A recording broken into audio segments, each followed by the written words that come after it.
Prepare yourself for Earthling Entertainment, the perfect blend of paranormal and pop culture, with your host, Joe Wakefield and Ryan Lang.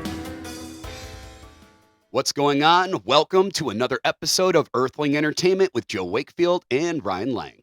Hey, I'm your host who started his existence as a paper doll from the 40s, but came to life because of a child's wish, Joe Wakefield. And I am Ryan Lang. That is true. He How's is it going? Ryan Lang. I can't say such a story. Oh, well, you work on it. Well, guys, hey. If you're returning listeners, please do us a favor and download the episode, because downloading the episode is the best way to support the show. And if you are a new listener, I wanted to take just a short while and tell you what it is we do here. So, what we do on this show is a little bit of the spooky, a little bit of the creepy. Yep. Sometimes it's cryptozoology. Other times it's a haunting, a myth, or a legend. But it's always spooky. And that is in our first little section called Spooky Stuff. That is, of course, followed by another section we lovingly call Disclosure Discussion. That one's all about aliens. I'm just asking questions about UFOs, about extraterrestrials, just aliens, any kind of new video, anything that's leaked, anything like that. That's what we cover. That's right. And then it takes us to the second part of the show, the latter half, if you will. Now, the second part's a little bit different. On that section, what we do is we talk about everything pop culture and entertainment. Sometimes we have celebrity guests. Other times we have quiz games or an audio drama. There's usually some kind of genre news, and occasionally we have to talk about when a celebrity has passed. But, you know, those two things together, that second part of the show, that's all pop culture and entertainment, and the first part, that is all spooky stuff and supernatural phenomena, come together and join in a wonderful moon pie of a podcast known as Earthling Entertainment. Actually, you know what? It's a wonderful Pop-Tart of a podcast. Which kind? I don't know. What was your favorite? I always was a brown sugar man. Dude, the brown sugar was good dipped in coffee. Ooh. But that's it. See, I'd never dipped it in Oh, coffee. dude, that's the way to go. What's your favorite, though? The hot fudge sundae. The hot fudge sundae? Oh my god, That feels like such an obscure one. Okay, so I it's imagine so good. I imagine It's the there's best. chocolate. What makes it a hot fudge It's sundae? got the white cream. It's got like, I don't know, like little like sprinkle like stuff in it, and it's just gooey. It's like a white cream on the inside. You know how much I like white cream, Joe. Ah, yes. I remember back in the day, you were quite the Twinkie man. That's right. That's right. So, but let me ask you, are you a toaster Pop-Tart guy, or are you just like a raw Pop-Tart guy? Either way, Really? no preference. Honestly, like when they're hot, they're great. No, but it doesn't have to be. You know, I'm actually I am actually one thing. I like them not toasted. I'm not a fan of toasted. The bread to me is perfectly sufficient without it having a little bit of a warm thing. You know those holes on top of the Pop-Tart? I do. That actually apparently was a big discovery in the whole Pop-Tart situation, because they were trying to figure out how to cook these Pop-Tarts without them exploding. And someone along the line was like, hey, let's make holes for venting. And they figured it out. All of this information about Pop-Tarts, by the way, Ryan, you can find out on The Food That Built America, which is a great show from the History Channel. And also, did you know Jerry Seinfeld did a movie called Unfrosted, and it's on Netflix, and it's a joke, but it's about the creation of Pop-Tarts. All right. Yeah. You didn't think this whole Pop-Tart talk would turn into a whole big thing, did you? I really didn't, Joe. I didn't see it going this far. You know a lot about Pop-Tarts. I do. And you know what? That's the beauty of this podcast, guys, is you get the weird, funny stories that are out there, and you get a little bit of knowledge that you may not have known, like Pop-Tart venting holes. Yep, we like to keep it a little goofy, a little nerdy sometimes, you know? Just a tad. But you know what? There are some things that are even too nerdy for me. Like Magic the Gathering, which is a card game. Not saying that is too nerdy for me. I like Magic the Gathering. But Magic the Gathering has recently started stretching their arms in these expansion packs. Do you know we have Final Fantasy Magic the Gathering cards now? Doesn't really feel like it fits to me. But that's not the... I mean, I could see it, right? It was a turn-based combat originally, yeah? Yeah, okay, fair enough. But I just meant like the monsters fitting into that world. Well, what about Sonic? That's right. Sonic the Hedgehog apparently is going to have Magic the Gathering cards. He goes really fast. I'm just saying, at that point, isn't it a different card game? Because when you bring in Sonic, to me, now we're playing Pokemon or Yu-Gi-Oh! It's a little bit more kiddie. Magic the Gathering, I remember as a kid, it took me a while. I didn't play it until I was older in life because there was so much reading involved. It was very complex for young 10-year-old me. Okay. Now as an adult, I'm like, okay, yeah, I get it, streamlined, that's fine. But I just remember looking at a card being like, it's a goddamn chapter book on this one card. I used to love looking at the cards. I had friends who would play, but it was just like it's a very expensive hobby. You have to Yeah. like get really good cards because everybody's just gonna mop the floor with you otherwise. But you mentioned Pokemon cards, and what's interesting is now there's the trading card game Pocket. It's an app. I think I showed you. So you can Okay. actually it came out only October of last year, Okay. and So it's just a digital version of the Pokemon card game? and it is awesome. It's fun. So, all right. So, but it's playing the card game and collecting cards digitally. And every 12 hours you can open a new pack, or you can like try to get points and use those to open a pack. I seem to remember when because when we were young, that came out, because I think it was 97, 98. So when the first Pokemon games came out, we were, I don't know, 10, 11, 12. So we were definitely the right, age bracket. But when that first one came out, a few years later, after it got popular, they had the trading card game, Game Boy game. And I remember I yeah. really, really liked that. So that's kind of what I'm imagining here. Is it worth getting the app? Oh my God. It's Ugh. awesome. It's a free app and you don't really have to. I don't pay money. Does I've it never, ask you to pay money, though? Like, you could get more cards if you spend yeah. a little. Oh, Yeah, of course. You could buy like gold bars, I think, is what they do. And I just want a cell phone game where they don't try to get money from me. And I Well- know that's impossible because that's like the whole market. and it's crazy because I'm so cheap that I haven't paid any money in it, but a lot of people do, and you can always tell. Because they have the they've got best like stuff. and they got like 150,000 cards. I've got like 15,000. Like so, it's like it's insane. Like, and it's like I said, it's only been since tell you what, man, October of there- last year. Money is always a gatekeeper in every hobby. But another reason I brought it up: next time you're out at the store, look where they keep all the trading cards, and stuff like that. Yeah, in Target, it's like right by the registers. You will notice that all the Pokemon cards are no longer out because people were stealing them. And in fact, some people aren't even stealing them. They are getting to the store when they open and they go right there and they just buy everything they've got. And that these people do that and then they can sell it online because now the trading card game app has made it so popular again that people are buying them Buying the cards and you and stuff. can't find them because scalpers are literally going around clearing out shelves. When we were kids, they did the same thing. I know there was a big lull in the popularity, but when it first came out and we were playing and you went to like Toys R Us to win like the little badge when you played the card games. Yep, I did it. Yeah, I did it too. I only won like 2 or 3 badges. I didn't go through the whole 8 or whatever. My cousin did though, and he got to go to whatever. I guess they actually had like a Pokemon League at the end of it, and he got to play in its championship. And the prize was to get a Mew character in your red or blue or yellow game. Oh wow, that's Yeah. so cool. And like the store owner had to I transfer remember it to your that. Game Boy. Yeah, Pokemon was a freaking phenomenon for us. I mean, don't it know. still is. It is. It is. My kids love Pokemon. Like it's hilarious. It's like all the stuff I was into, my kids are into. It's awesome. I've been trying really, really hard to get my kid into Ninja Turtles. And it's not that he doesn't like them. It's that he's just incredibly indifferent. It is everywhere. Like I have posters of the movies on my wall framed, as you know, my stuff, and some of the old figures, my stuff up on the wall. So for him, it's just like, oh, these are daddy's decorations or daddy's toys. Yeah. I give him shirts and he knows what they are. He's like, turtle. But it's, he's like, okay, great. Turtle. I like animals. Sure.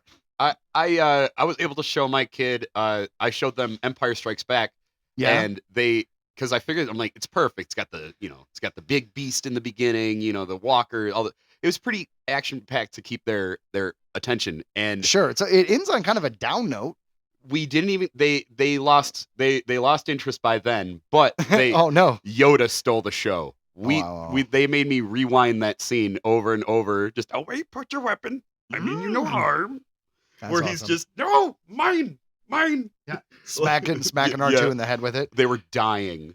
That is They were fantastic. dying laughing, and they kept going again. It was awesome. You know what I've been watching over and over again is my kid, he's 2 and he loves birds. Go figure, birds for some reason is just the thing he likes. And there is a collection of Pixar short films. And in volume number, I believe it's 3, at the exact 15-minute mark, a 5-minute short film called Piper plays. And it's just about this bird living on a beach that, like, it's a baby bird learning how to eat. It, like, runs into the water, doesn't know how to get the clam, eventually through observation and the help of a little snail or a crab. it learns how to eat clams. Whatever. Ha ha ha. Awesome. But my kid has made me watch it like 150 times. Oh, And yeah. it's only 5 minutes long. So like you'd be surprised how many times in an hour. Well, I mean, I guess you could do simple math, but you'd be surprised how many times in an hour you can watch that, man. Yeah, no, it be like that. It'd be like that. It'd be like that. Well, you know what? I think without further ado, let's give the listeners what they actually came here for, which is the show, what we've prepared. So we're going to start out, like I mentioned earlier, our first section is spooky stuff. And this time we're trying to do something a little different. We haven't done a Native American legend or spirit in a while. So, Ryan found a good one, and here we go. Please enjoy this week's spooky stuff. The Moon-Eyed People.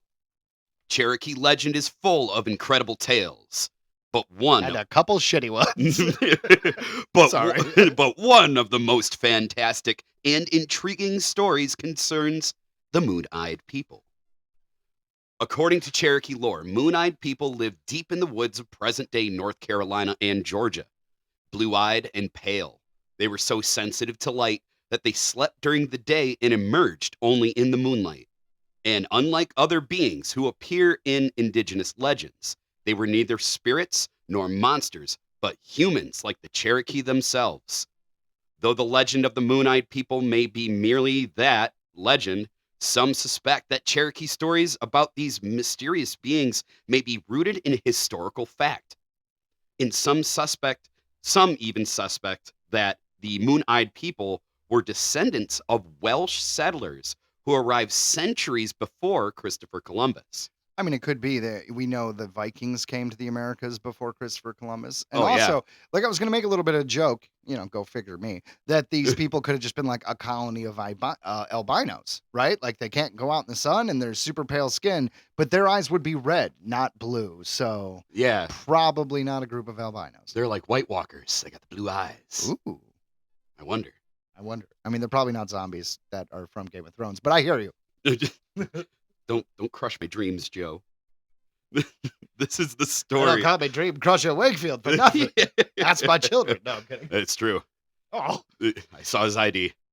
This is the story of the Moon-Eyed People of the Appalachians and the mysterious traces that they may have left behind.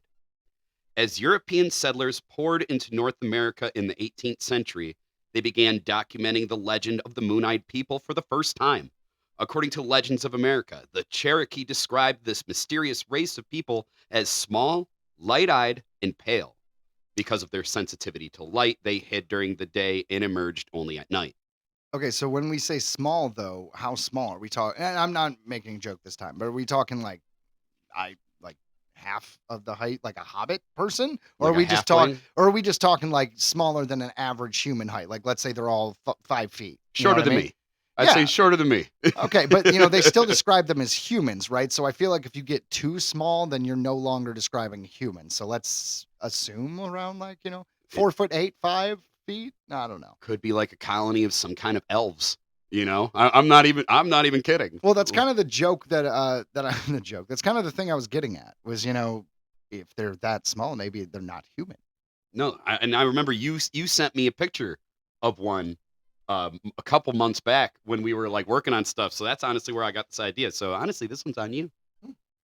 The Cherokee tell us that when they first arrived in the country which they inhabit, they found it possessed by a certain moon-eyed people who could not see in the daytime. American botanist and educator Benjamin Smith Burton wrote this in 1797. So this goes a ways back. A Cherokee chief, a Canastota, also recounted the story of the Moon-Eyed People to Tennessee Governor John Sevier in 1782. An old man at the time, a Canastota, repeated the story told to him by his ancestors that white men had long ago crossed the Great Water, which was the Atlantic Ocean, and landed first near the mouth of the Alabama River near Mobile. Okay, well, that does just sound like European settlers then. Like, Right. they're straight up like, no, they came over the ocean. They're like, you mean where all the white people are? Oh, That could makes be sense. Could be that then. So what happened to the Moon-Eyed People? Burton recorded that the Cherokee had expelled these wenches, these wretches, and North Carolina Ghost suggests that the Cherokee took advantage of the Moon-Eyed people's intolerance for brightness by attacking them during a powerful full moon. Why wouldn't you just attack Yeah, during why the would you day? attack them during the day? They're like, wait a minute. Thank you that you Yeah. agreed with me on that one. Today, it's possible to see tales of Moon-Eyed people as mere myths, but some believe that the Moon-Eyed people really existed. They suspect that they were Europeans who came to North America in the 12th century. The legend of the Moon-Eyed people runs parallel to another legend, this one about a Welsh prince named Madoc ab Owain Gwynedd. Hmm. Madoc and his brother Rhirid allegedly decided to flee from Wales in 1170 because of a civil war between their brothers. Sailing west, the brothers allegedly landed in North America and established a settlement. Legend states that Madoc even returned to Wales to bring more people across the Atlantic with him. And although Madoc and Rhirid subsequently disappeared from the historical world, their story was kept alive from the 12th century onward through Welsh stories and songs. Yeah, okay, but if it was European settlers, like why can they not come out during the day? Because that's the part that doesn't track. That's the part that makes it more of a legend or more, more of a mythic tale. Yeah, It's that's 'cause- why this one's really different. Yeah. Well, yeah, because it's like, well, it makes sense that it would be European settlers right off the bat, but what happened? Was it a choice that they were only coming out at night? Or, why did something happen to them where they all simultaneously lost their eyesight? Like, what was going on here? I can't help but wonder, like, maybe that was just a tactic. They, like, found a bunch of caves or something like that. And obviously, They were just hiding the out? the Native Americans probably weren't, being cool with them. Like, they probably were having already, like, back and forth, like, near the beginning. Sure. So they but- all probably just decided, fuck this, we're going to hide in these caves. and We'll only come out at and night. hunt at night, where it's safe. And then they just, over time, like, became, like, cave people, mole people. I mean, no one ever said cave. You keep saying that they're hiding in caves. No one ever said caves, Oh, well, either way, like, they have to hide somewhere. right? I guess huts. Huts, I guess. Yeah. I So- mean, it could have been caves. I mean, that's, I don't know. does Georgia, they might have, yeah. They Appalachian might. Mountains, yeah, they'd have caves. So, were these Welsh princes ancestors of the Moon-Eyed people? Akanastota apparently thought so. He told Sevier that mysterious mounds in the area had been built by Welshmen. What's more, some Welsh settlers noticed startling similarities between their culture and the indigenous culture they encountered in the New World. Welshmen in North America found stone forts, so there you go, like those like their ancestors had built back in Wales. Noticed some indigenous people had pale skin and blue eyes, and even remarked that certain indigenous languages sounded similar to Welsh. Okay, well, this all just pretty much seems like it's just Welsh people now. Yeah, pretty much. Yeah. In 1608, a group of white settlers even found that Welsh was so similar to the Monacans language that they had a Welsh-speaking member of their party, Peter Wynne, act as an interpreter between the groups. Though it's easy to dismiss some of this evidence as coincidence, some contend that the Moon-Eyed people I don't know. also That's I don't know if that's coincidence. You're speaking pretty much the same damn language.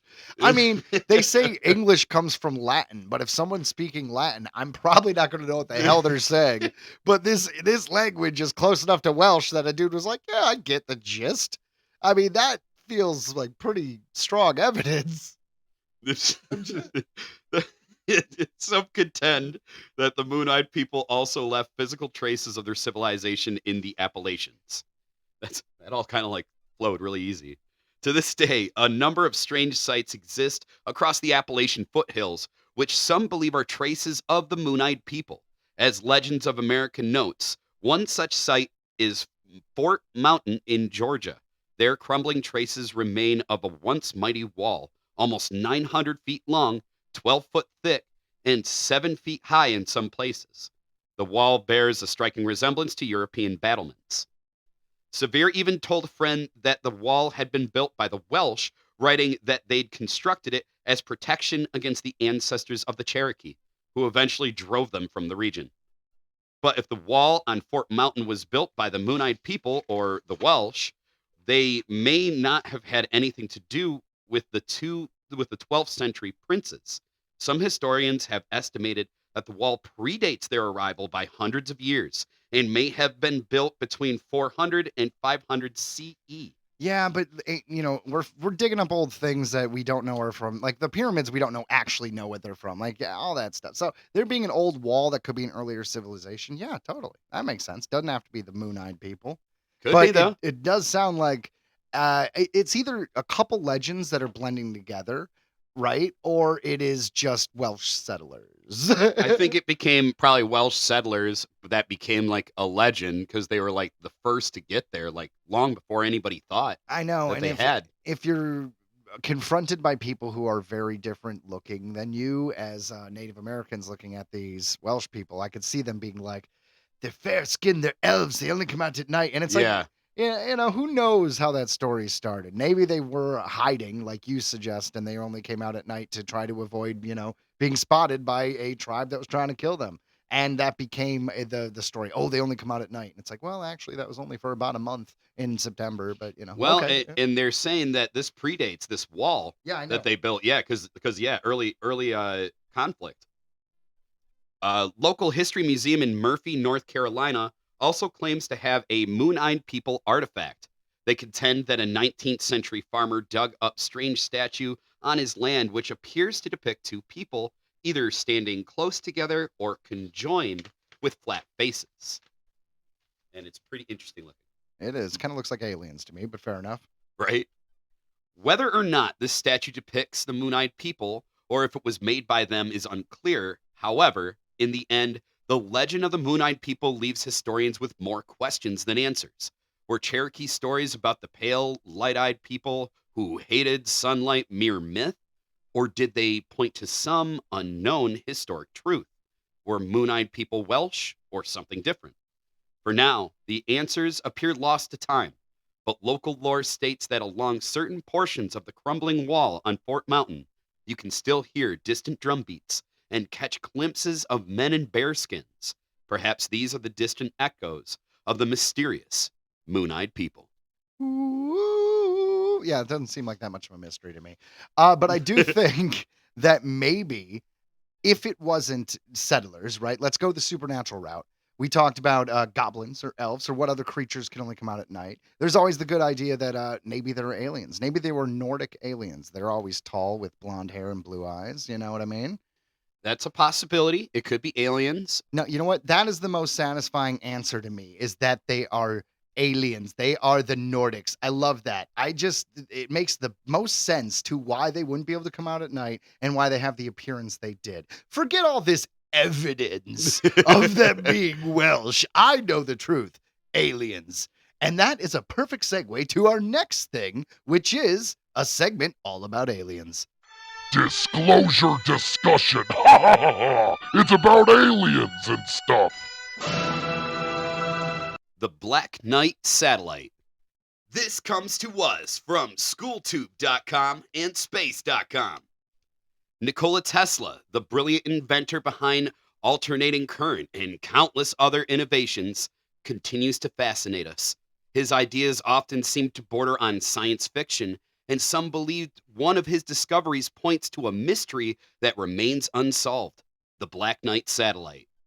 Could Tesla, a man ahead of his time, have stumbled upon evidence of this enigmatic object decades before the world even knew about satellites? I'd say so from the evidence. Let's dive into the intriguing connections between Tesla, his work, and the enduring legend of the Black Knight. Tesla wasn't just an inventor, he was a visionary. He believed that communication with beings beyond Earth was not only possible, but inevitable. In 1899, while working in his Colorado Springs laboratory, Tesla picked up unusual radio signals. He was convinced these signals were not natural. They seemed intelligent and originated from somewhere in space. This wasn't just a passing thought for Tesla. He published an article in 1901 titled Talking with the Planets, detailing his belief that he had intercepted extraterrestrial communication. While the scientific community largely dismissed these claims, Tesla's conviction never wavered. I've heard this before, and I believe he was talking to someone. I really do. He was a really smart guy. They say that maybe because based on his idiosyncrasies and just kind of how he was kind of a weird dude, that he may have been like an autistic savant, and they just undiagnosed because they didn't diagnose things like that then. True. Yeah.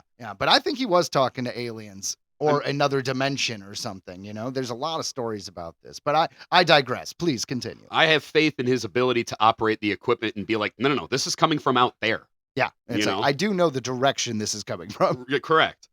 So he says, I felt as though I were present at the birth of a new knowledge or the revelation of a great truth, said Nikola Tesla on his discovery of the unusual radio signals.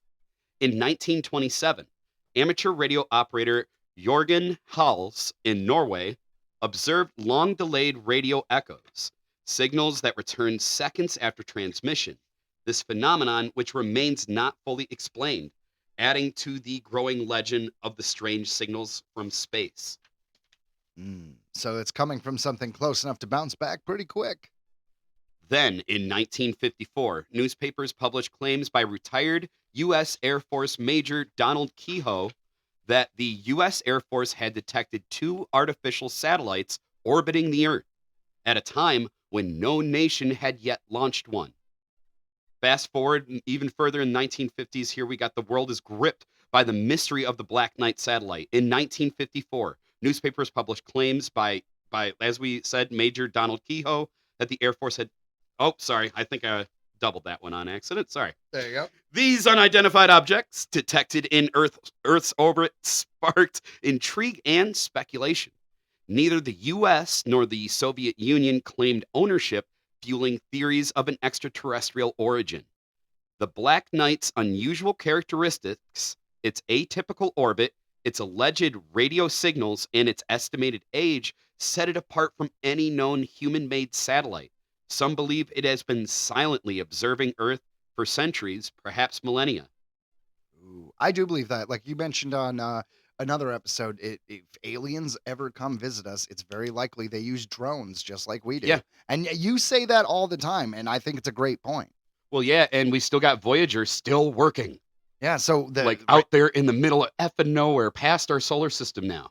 Yeah, we'll be long dead if it ever hits an alien race. So who's to say that the aliens sending this probe aren't long dead or have turned into artificial intelligence themselves? I mean, they say eventually our destiny is to basically download our brains into a computer to keep living after we destroy all our natural world. Yeah. Yeah.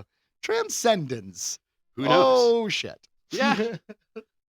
While Tesla never explicitly claimed to have discovered a satellite, some believe the signals he intercepted in 1899 could have originated from the Black Knight.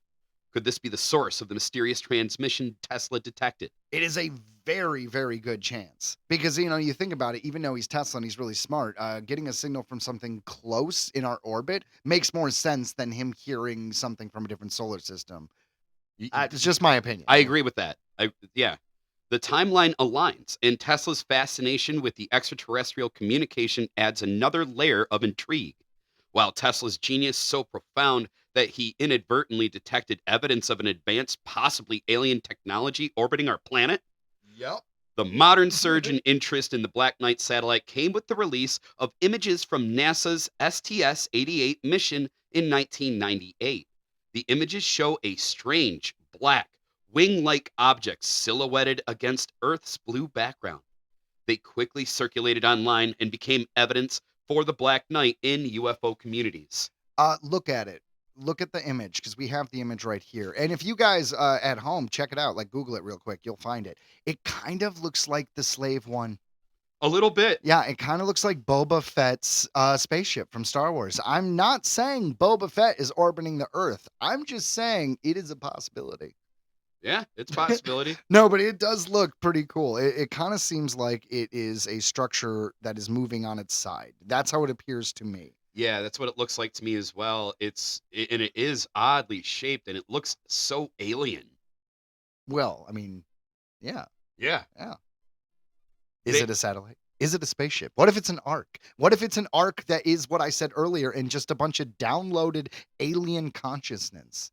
Ooh. Oh, there's a fun alien invasion. What if there is a spaceship like this, blacklight satellite, whatever, maybe it crashes on Earth, and what comes out is an artificial intelligence, but not in the form of like nanobots or something, but as like a signal that infects our like all of our stuff, our internet, and then it's the takeover of the world through that. So it kind of gets a little Terminator-y, but the reason why is it is an alien race that transcended, that downloaded itself into a digital form. Could be that. What if it was? That's it. it. Could be That that. I was spinning a good thread. No, bud. that was good. No, that was good. I Yeah. can't. I got nothing to add. All right, fair enough. No, it could be that, but it also could just be some dude on a different planet, like named Glorb, and every now and then he has to check, like his superior comes in, like, did they blow themselves up yet? No, sir. Yeah, click. Hold on, let me go look at the Black Knight satellite. Click. Now we're still getting a signal. It's like, yep, they nope, they're just doing TikTok videos, sir. Okay, so they're about a week away. We've been a week away for so long.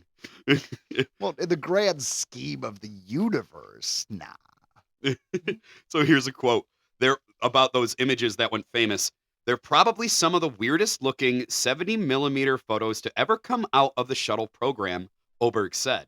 But all normal journalistic practices, establishing a timeline, asking witnesses, looking for a broader context, were skipped. Fair. I wonder why. Yeah, don't worry about it. It's nothing. That's It's, Glorb. Yeah, We're not worried about Glorb. Yeah, Glorb just checks in every now and then. It's fine. We got a treaty with him. But the moment we blow ourselves up, they're coming. Don't don't- worry. We'll survive. It's just you normal people. Stupids. We have What? built a bunker. Stupid Illuminati. You will be down in the bunker. By the way, watch Silo on Apple TV. It is based on a book series called Wool. Very good. If you want to see like, hey, humans went underground because we destroyed the planet. Yay! It's a good one. That sounds uplifting. It was a little uplifting. I did feel like hope. It's like the end of Rogue One, bud. I just watched it, just turned to the camera and said, Oh, hope. man. I love that scene with Darth Vader. I don't care what anyone says. I love that. Rogue One is the best Disney Star Wars, and by extension, so is Andor. But that is just my humble opinion. Finish this article. We're almost done. We'll talk Star Wars later. The Black Knight satellite remains an enigma, despite numerous attempts to explain it away as space debris or misidentified phenomena. The lack of conclusive answers only fuels the imagination. Whether or not Tesla signals were linked to the Black Knight, his story reminds us to remain open to possibilities beyond our current understanding. The universe holds countless mysteries, and perhaps, like Tesla, we should approach them with a sense of wonder and a thirst for discovery. I think humans inherently have a thirst for discovery. That's why we go to the bottom of the ocean, even though it's uninhabitable for us, or into space, even though there's cosmic rays and everything else that could kill us. Humans like to put themselves in places where we would normally die. If there was a way that we could go in like a bubble, maybe a plasma bubble or some other technology that doesn't exist yet, and go into a volcano and like check out lava, we would do it. Oh, yeah. There'd at least be 4 guys being like, yeah, I'll give it a shot. There'd be like 5,000 YouTube channels trying to be the first. Yeah. I mean, that's why, the Ocean Gate tragedy is really, terrible and stuff like that, but I get it. Like, there's people that are like, I want to see the Titanic in a small little tube. Why not? And the guy was so confident who, funded and basically had it built and everything like that. It's like, you know what I mean? Most they con made a men mistake, seem man. confident. Yeah, they made a mistake. I wasn't trying to talk about Ocean Gate, Ryan. No, I know. You brought it up and I'm just like, oh, man. My point is, humans put themselves in stupid places for discovery. I agree. They do. They do. It's weird, Ryan. It is pretty weird, Joe. You're weird. Yeah, I am weird. But some things in life are weird. Like this next topic. Like this next segment. So close. You're leaving that in. We're done. You are leaving that in. You're not cutting that shit. All right. Real world weird. South Carolina man's haunted boots prank pays off 3 decades later. Finally. This comes to us from coasttocoastam.com. A worker at a South Carolina shopping center stumbled upon a pair of purportedly haunted boots that were later revealed to be a practical joke from 3 decades ago.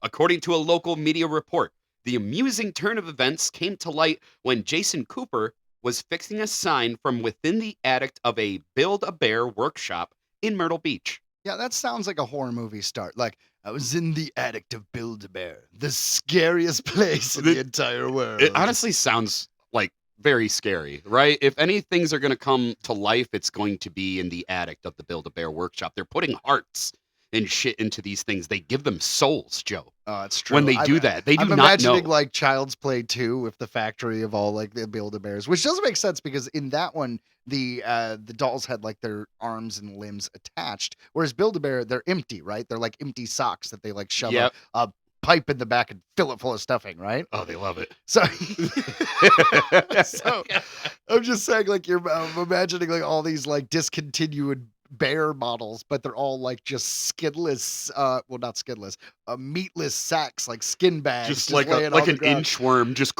like shrunking across the floor at you. Yeah, so this guy's just like crawling in this crawl space, just like with all these like half melted like looking bears just going like, kill me, Fill me up. if you give me stuffing, I can be whole. Dude, right? Dude, see? We've already got something here. Yeah. I don't think Build-A-Bear is going to like support this. We might have to call it like, create a cat or some shit. That's brilliant. Yeah. Copyright Earthling Entertainment. Nailed it. Anyways, back to this dude in his boots. While making his way through the creepy crawl space littered with various pieces of trash from long ago, he was suddenly taken aback when he spotted a pair of boots affixed to a wooden beam with a chilling note stuck beside them. The eerie missive, dated February 24th, 1995, read, "These here boots were worn by the famous truss man of Broadway at the Beach, Dave English. His ghost will roam until they are returned." Ooh. A stunned Cooper subsequently detailed the spooky discovery on social media, where it eventually caught the attention of the wandering spirit, who is very much alive and well. Hey, what's up? I'm Dave. Dave English. I'm not dead. Yep, hear that? Says he's not dead. English explained that the strange shrine was created after he had jokingly gifted a pair of then 20-year-old boots to a friend who was working in the building back in 1995. Was it a Build-A-Bear then? Were they around then? Well, I'm just saying, like, if it became a Build-A-Bear after the fact, then it was like these boots just sat there when they remodeled and no one noticed. I guess not. Yeah, That's so okay. I don't know when Build-A-Bear started. So dusty. Crafting a second gag out of the peculiar present, the pair cooked up the tale of the haunted boots and left them behind the crawl space where they remained until Cooper found them 30 years later. We're old, Joe. A self-described prankster at heart, English undoubtedly got a good laugh at seeing his decades-old practical joke finally arrive at its intended punchline. okay, but Build-A-Bear Workshop was opened on October 26, 1997 in St. Louis, Missouri. So this wasn't a Build-A-Bear Workshop. Not at first. So I'm just saying, it was in a crawl space in the attic, and that entire time, no one ever went up there after it changed businesses. Now listen, getting people to clean stuff, that costs money. We don't want to spend money. We want to make it. For his part, Cooper mused, "It seems like the mystery is solved, but I got my Scooby-Doo moment there." You sure did, Cooper. sure did.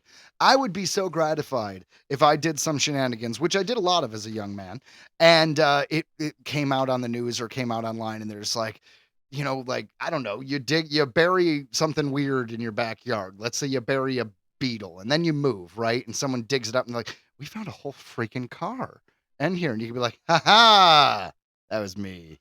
What is the chances of him finding that out?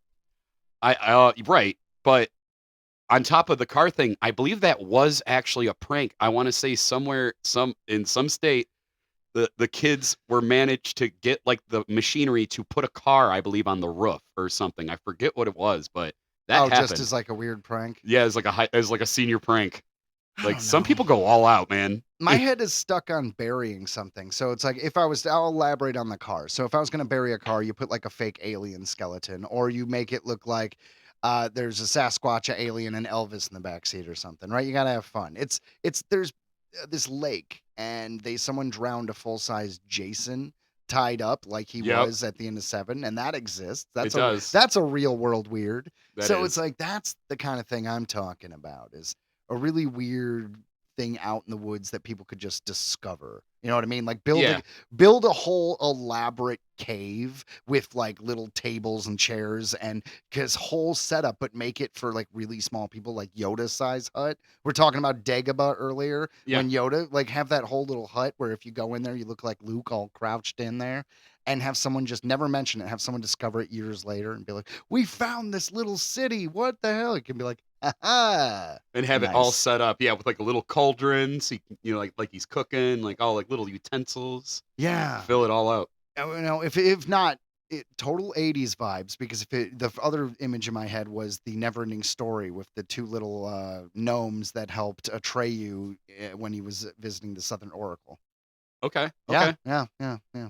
The point is a small little house. Yes. Yes. Somewhere in the woods. Yes. You get it. That was a good half of the show. Not bad. Not Yeah. bad first half. Yeah, let's take a quick commercial break and we'll jump into our second half. So let's go.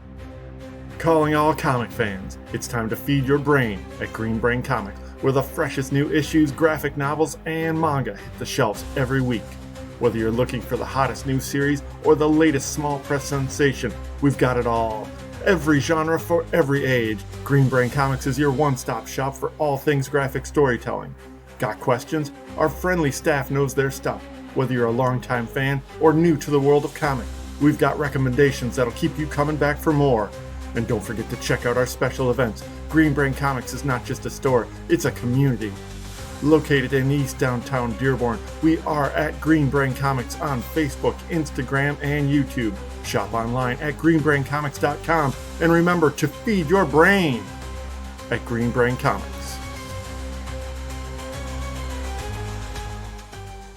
Earthling Entertainment special report. 1. Stranger Things creators, the Duffer Brothers, are developing the novel The Savage Noble Death of Babs Dion into a movie for Netflix. 2. Alan Tudyk has just been announced as a special guest at Motor City Comic Con, November 14th through 16th, 2025 in Novi, Michigan. 3. Disney confirms that a live-action Lilo and Stitch 2 movie is in the works. 4. Aaron Sorkin has just announced he is writing and directing The Social Network 2. We'll look at the darker side of Facebook. This has been Earthling Entertainment Special Report. All right, now that we have reached the entertainment pop culture section, we're going to start off with the music mumbles. But unlike other weeks, we're doing a deep dive on some fun story here. So Ryan asked me if we can cover Mayhem. And for those of you who don't know, they're basically the fathers of black metal, but there's a lot of shenanigans involved. I know way less than Ryan does, so I'm just going to let him take it away on this week's Music Mumbles. The crime that marked black metal. This comes to us from english.lpace.com. If you type black metal in the GIF search bar of WhatsApp, one of the first results that you will see is the image of a young blue-eyed man in his 20s with long hair, looking back at the camera and slowly forming a smile, with the air of someone who has just pulled a prank. In truth, this is his reaction to the reading of his sentence that in 1994 sent him to prison for 21 years for one of the most famous murders of the extreme metal scene, a Norwegian-born genre marked by a hard sound with hyper-accelerated rhythm, anti-Christian lyrics, and a good dose of violence. after school special. That's right. The criminal in question is Varg Vikernes, also known as Count Grishnak, which is the name of an orc from The Lord of the Rings. And the victim was the leader of the band Mayhem, guitar player Oystein Arseth, aka Euronymous, a key figure known as the birth and establishment of black metal in Scandinavian country. A musical affinity had emerged between the two based on the contempt they felt for what they considered modern society. Together, They went from being together in a band to being together in a church-burning terrorist group. Later, that anger would escalate into an irreparable mutual hatred. Oh yeah, it did seem to accelerate quickly, didn't it? It definitely This did. got out of hand. Hey, let's play guitar together. You want to jam? Let's jam. Or we could try to take down Christianity. Cool. that pretty much is about it. Yeah. It's like if you were all the impulses you had when you were a teenager, but you actually followed through. Right. Yeah, I was rebellious. I loved black metal. I love Mayhem. So this story is just insane. It is. Let's see. So it says in 1991, most of the metal musicians in Norway believed Euronymous was a so-called cool guy, but in mid or late 1992, most of us realized that he was not, writes Vikernes on his official website, which I actually did visit before. I didn't try searching it now just because he's A controversial figure. Definitely. Necro Butcher, one of the founders and current bassist of Mayhem, was among the first to distance himself from the guitar player, upset by the way he reacted to the suicide of Mayhem singer Per Yngve Olin, aka Dead, who was suffering from Cotard syndrome, a delusional denial of existence. Olin used that nickname because he considered himself to be dead, and that is the honest truth.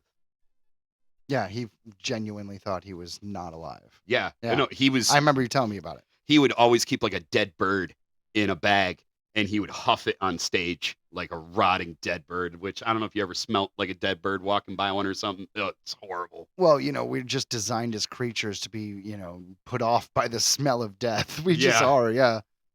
So Olin had radically changed the image of Mayhem in black metal.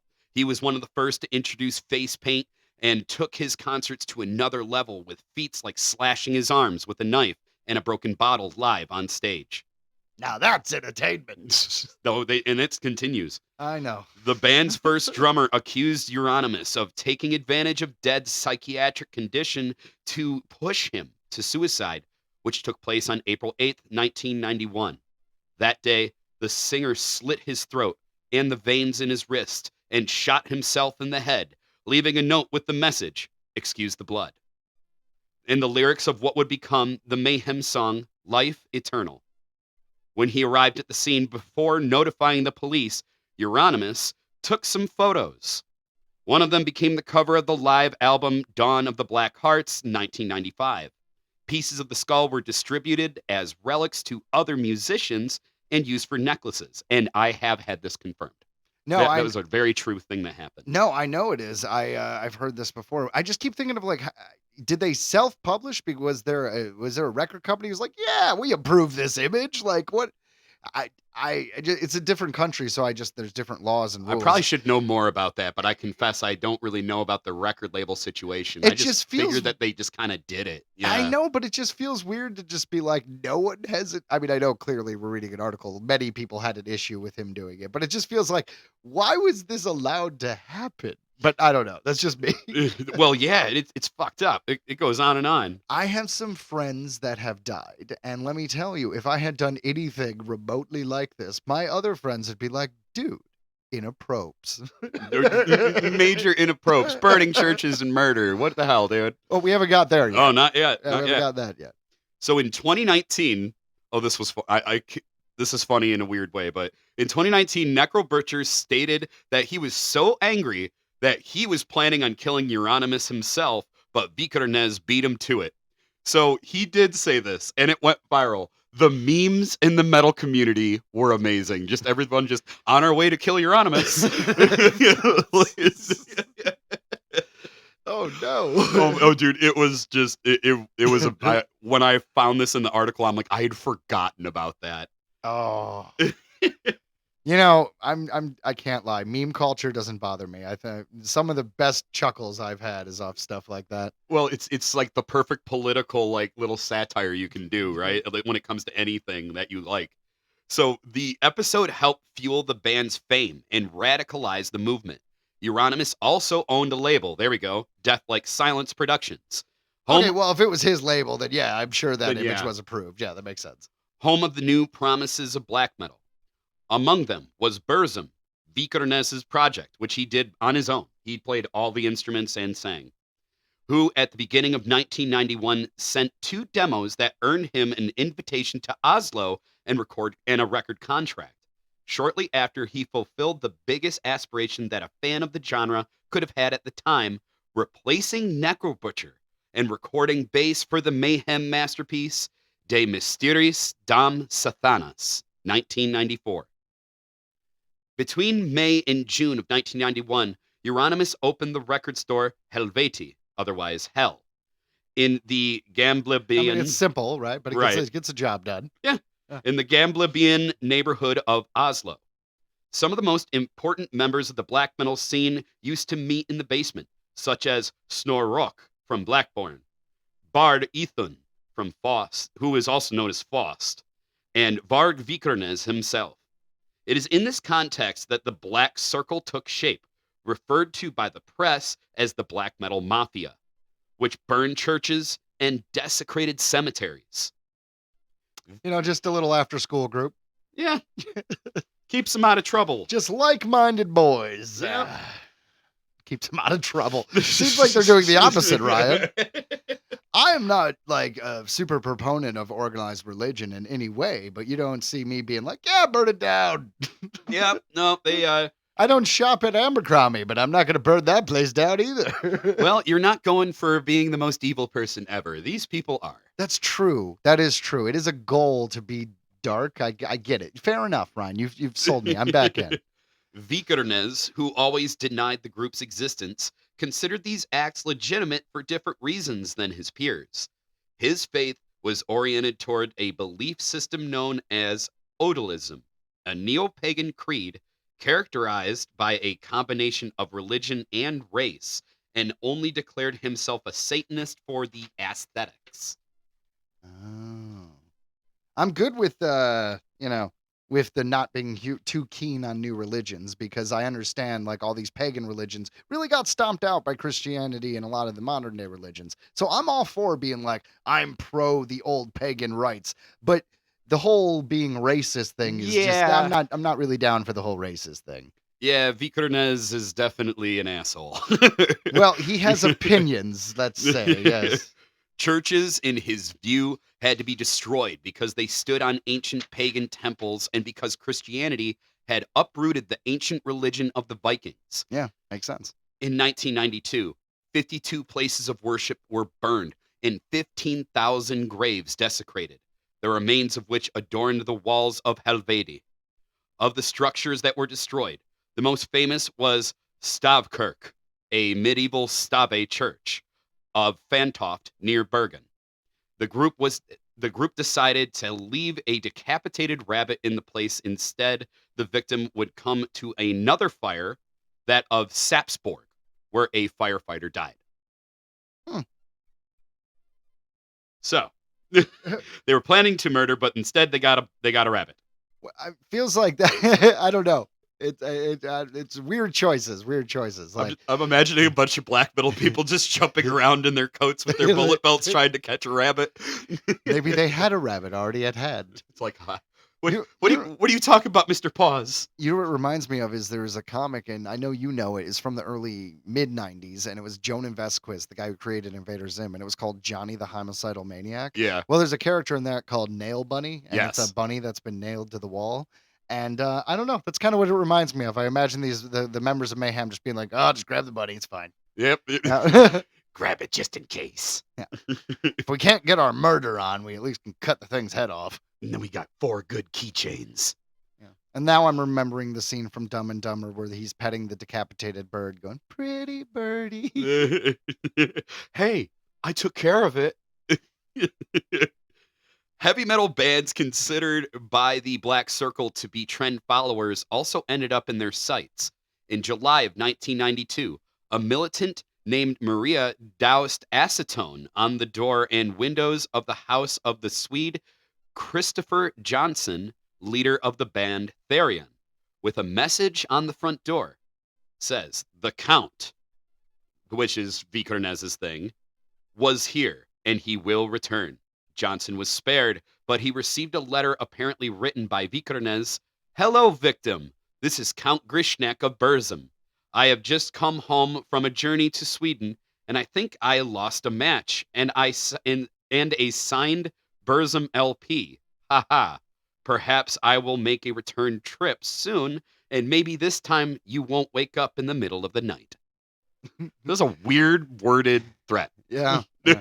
Look, I'm not entirely sure what he's saying, but it sure is menacing. Yeah. So yeah, he's saying I lost a match because they lit his door. So okay. So around this time, relations between Euronymous and Vikernes began to turn sour. The latter had his own new material to publish, but the manager kept giving him the runaround and did not return the approximately $5,000 he had paid as an advancement for his first album, the homonymous Burzum, 1992. Euronymous, according to Vikernes, was using it to pay off his debts. All he did was sit on his fat arse in his shop and drink Coca-Cola and eat kebab, he writes. I don't know. Maybe it makes sense in the Scandinavian country, but I'm just imagining like it's just an insult. Just like he's sitting there eating kebab and drinking Coke. It's like Like, you a weird, son of a bitch. just a weird combination, right? Be like it's strangely specific. No one can crawl into the mind of Vikernes. He's crazy. Well, I mean, yeah. So the break was made definitive with an article published in the Bergens Tidende newspaper in January of 1993.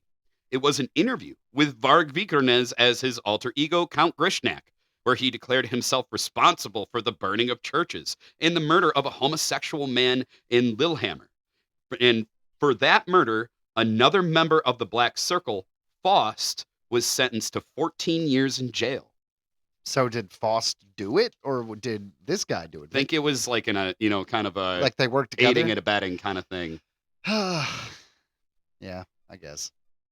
The journalist alerted the police before the front page publication, which had the headline, "We Lit the Fires," and a photo of Vikernes with 2 daggers in his hand and his face almost completely covered by hair. I exaggerated a lot. When the journalist left, a girl and I, had a good laugh, because he didn't seem to understand that I was pulling his leg, he says on his website. The police tracked him down about 2 days later, and he spent 6 months in pretrial detention until he was released for lack of evidence. Yeah, I mean, you got to be careful what you say because, obviously we know the truth, but I'm just saying if you are in a situation where you're joking and you need to make sure that the reporter knows you didn't really murder people. Right? It's like, I did it. Not gonna, just kidding. Like, what yeah. am I? Yeah, exactly. I'm a heinous person, but maybe not. But I am. Here, have this flower. Don't smell it. Do smell it. Vikernes gave the interview with the aim of resurrecting Helveti. However, the uproar caused Euronymous to close the store. Another quote, "The interesting thing is that when I was arrested, Euronymous closed down the shop instead of taking advantage of the situation, because his parents thought the attention was too uncomfortable. Pretty pathetic, all right," he says on his blog, before calling him a damn wimp and an idiot. For some, there was, and like, for no joke, he had a website. I remember going to it, and I remember he literally had a tab called "Why I Killed Euronymous," and you could literally straight up click it and read everything he had to say about it. I read it. It was wild. That was when I was in high school. The internet was a little bit more crazy back then. Yeah, I do remember, what was it, steakandcheese.com, where you could just see the worst things in the entire world. They're like, here's some random police murder photos that were uploaded somehow. Oh, yeah. We all saw rotten.com. Oh, God. It's true. It was almost a dare. It was just like, hey, look at this, what we found. Oh, Jesus. You could buy T-shirts. You could. That's, yeah, Wild West. For some, there was a political motive behind the murder of Euronymous. The Mayhem leader had communist ideas and believed in Satanism, while Varg Vikernes followed neo-Nazi postulates and racist religious beliefs. Another theory is that he hated his victim because he was of Lappish origin and did not consider him truly Norwegian. Oh, wow, a Nazi talking about pure blood and being an asshole. This is crazy. Oh, dude, I told you, he's a real piece of work. Weeks before the crime, he claimed that Euronymous was a homosexual. Meanwhile, for Vikernes, the murder was legitimate defense. According to him, Euronymous was conspiring to kill him and blamed him for his declining popularity. Varg must disappear for good, the leader of Mayhem allegedly told Snor Ruck, before explaining his plan to knock him out with a stun gun, tie him up, and torture him to death. I mean, if someone just needs to be gone, then you don't need to torture them. So if you're planning on torturing him, there's something more behind it than just he's in my way. Clearly, you want to cause this person pain. That, and like I said, in Euronymous, he knows that he's kind of losing his popularity, so he's like, oh, if I just do something truly evil like that, everyone will think I'm awesome again. Mm-hmm. Like that, it was this battle for who's more evil, basically. It was fucking crazy. So at 9 p.m. on August 9th, 1993, Varg Vikernes left Bergen with the alleged intention to show up at Euronymous' house to hand him the signed contract and to tell him to fuck off. He was accompanied by Blackthorn himself, who had prepared some riffs for his colleague from Mayhem to listen to. Once there, Blackthorn stayed in the attic smoking, and Vikernes went into Euronymous' apartment. At that moment, always according to his own reconstruction, he asked him, quote, "What do you want from me, you lappish communist? Why do you want to kill me?" It's good. It's a good question to ask. Euronymous kicked him and ran into the kitchen, presumably to arm himself with a knife. Vikernes pulled out a dull 3-inch blade and plunged it into his back, prompting his victim to try to call the neighbors for help. In total, he received 23 stab wounds, including a fatal one in his head. Although the murderer maintains that some of the injuries occurred when he fell on the pieces of a broken lamp. Okay, yeah, but Rather petty. Yeah, well, I'm just saying, like, dude, I only stabbed him 11 times. So, like, That's what it's there. it's like, it doesn't really matter at this point. If you stabbed him once, you're in trouble. Euronymous' body ended up on the stairs. He was wearing nothing but his underwear. Vikernes disposed of the bloody clothes by tying them to stones and throwing them into a lake. He got himself an alibi by implicating his friend Andreas Nagelstedt, who rented some movies using Blackthorn's credit card to make it look like the duo had never left Bergen. Oh, that's a solid alibi. I mean, to be fair, It's kind of close, I guess. I don't know. It's awful. You should not aid and abet anyone in a murder, but he is a good friend. Right. Right. If I just randomly say, use my credit card and buy something, don't ask questions. Just do it. You got it. Excellent. You got it. All right. All according to plan. However, Blackthorn broke down and told police everything. After that, the story gets confusing. Vikernes says that for some reason, Blackthorn made up a story, stating that they had planned everything from the beginning. He also calls attention to some of the jurors, 2 for being Freemasons, 1 for being an Auschwitz survivor, and 1 court psychiatrist for being a left-wing extremist. You know, it's always a good idea to piss off the jury. Yeah, great idea. Vikernes maintained that he had not gone there with the intent to kill. However, inside his car, they found 3 knives, a baseball bat, a bayonet, and an axe. Yeah, but for that kind of person, that actually doesn't mean Yeah, anything. He it's may like- have just had that in his car. That's just for my next show, bro. Yeah, he is a really, dark dude. Rather. He was sentenced to 21 years in prison, the maximum sentence in Norway.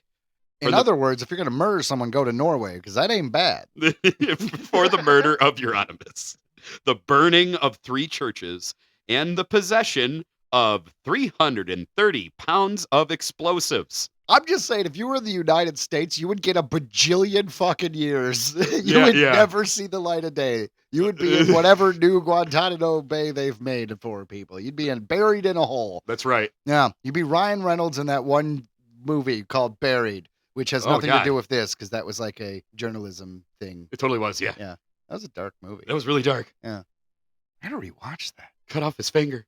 Back to Mayhem. It's funny. It's fine. Blackthorn, despite having played no role in the murder, according to Vikernes, was sentenced to 8 years as an accessory. Following the incident, Hold on. You get 8 years for being an accessory, but you only get 21 years for murder, burning down churches, having weapons, everything else? Yeah. This is Norway. That is insane, though, right? Because it's like, what is this guy in for? 21 years for a school shooting. Oh, Jesus. What is this guy in for? 13 years. He stole a loaf of bread. Those are not equal crimes. I always remember the little quote at the end of the Norway ride with the trolls in Disney World. It was like, Norway has been, always will be an adventure. Huzzah. Following the incident, following the incident, the mother of the former Mayhem frontman asked the band's drummer, Hellhammer, to remove the bass parts that her son's killer had recorded for De Mysterious Dam Satanas. He, however, says that they only removed his name from the credits. And it's also famously known that I think she pushed harder.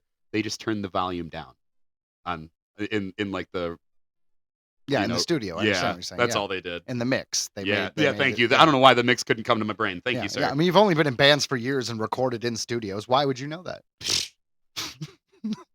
In prison, Vikernes continued to compose music for Burzum, but no one was willing to release the records of a die-hard Nazi murderer until the German musical journalist Tiziana Stupia published his work under the Misanthropy Records label.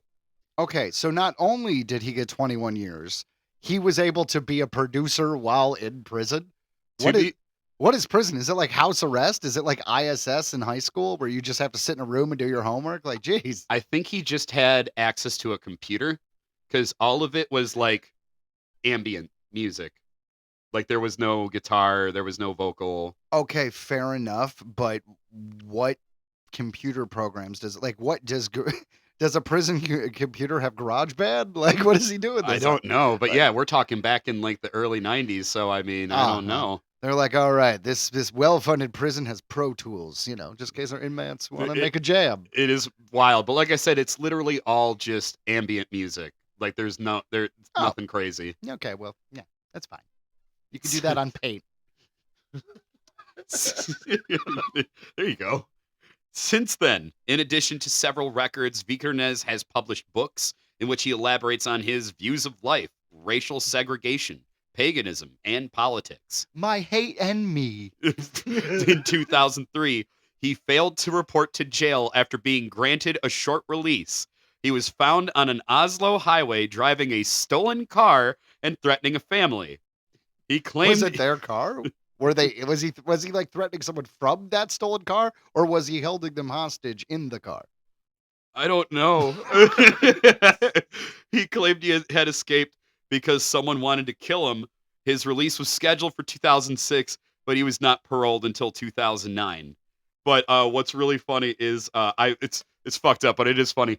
I've seen the video of the chase of like his car and the police, and literally his car is just because they stopped in front of him, and he just slowly bumps them.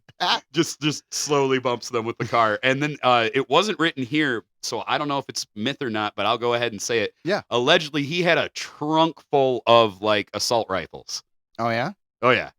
I mean, they're not going to do him any good in the trunk. He needs to have one in the front seat. I mean, if you're going to be a crazy Nazi murderer, at least be... I'm sorry. I can't really make that sound good. I was trying to make that like a funny spin, and there's no way to make that sound funny. He was just trying to get the old cult back together, bro. You know what? I respect good music, but this man is an interesting feller.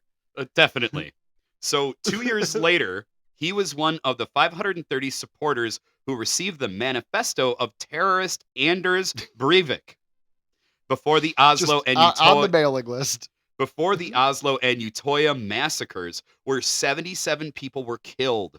On his website, Vikernes criticized the terrorists for not having attacked the real target, the Jews. Oh my fucking God. God. And scorned the victims.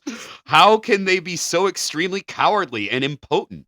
Any sane person would at least try to react in a situation like that, even after 7 stab wounds and with punctured lungs. Euronymous fought back.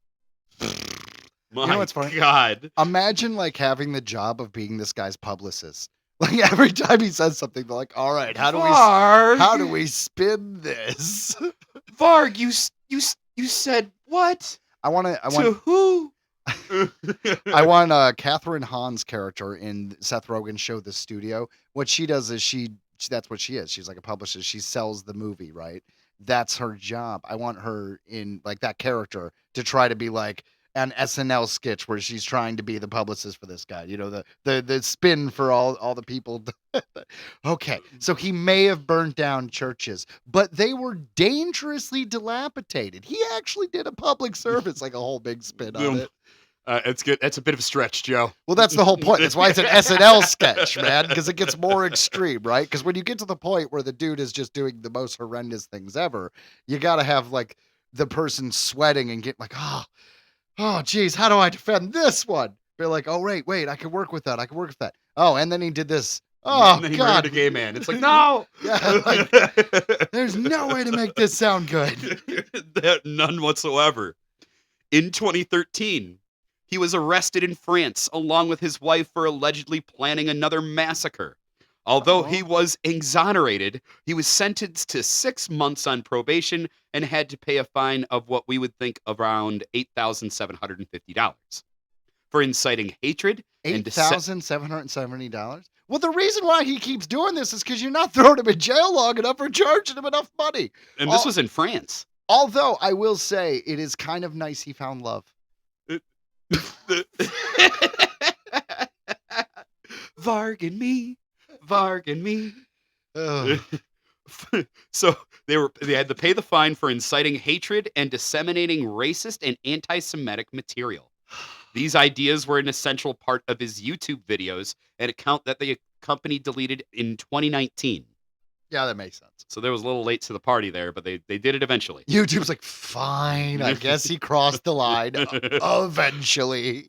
So Everything up until now was completely acceptable. I only saw a couple of his videos. By then, I had realized what craziness he was. So, Swedish director and drummer Jonas Åkerlund told the story of Euronymous, Vikernes, and the Black Circle in the film Lords of Chaos, released in 2018, based on the harmonious book by Michael Moynihan and Derek Soderlund.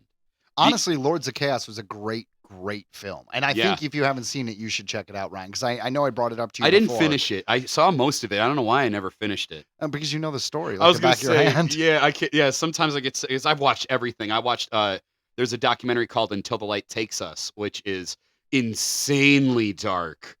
I honestly, not for the faint of hearts, my friends. Like, it covers even worse things than we've covered here today. So, Vikernes called this trash without seeing it, upset by the Jewish ancestry of the actor who played him, Emery Cohen. Today, he is still free.